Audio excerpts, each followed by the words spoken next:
Nah, kemarin saya ini agak melenceng karena kebetulan Pak Gubernur Aceh, mungkin ada yang dari Dapil Aceh, mohon maaf karena titip ke kami juga mengenai terowongan Gerute itu Pak Menteri, Gerute ya, di Jalan Banda Aceh Melaboh. Ini Gubernur, Wagub, kemudian anggota Dewan, karena saya Gerindra, semuanya minta ke saya untuk ikut menyampaikan, untuk menguatkan yang dapilnya Aceh, bahwa itu penting sekali, jalannya sangat berbelok, butuh terowongan.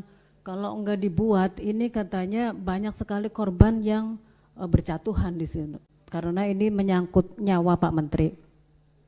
Berikutnya nanti di pendalaman aja. Download Tribun X sekarang, menghadirkan lokal menjadi Indonesia.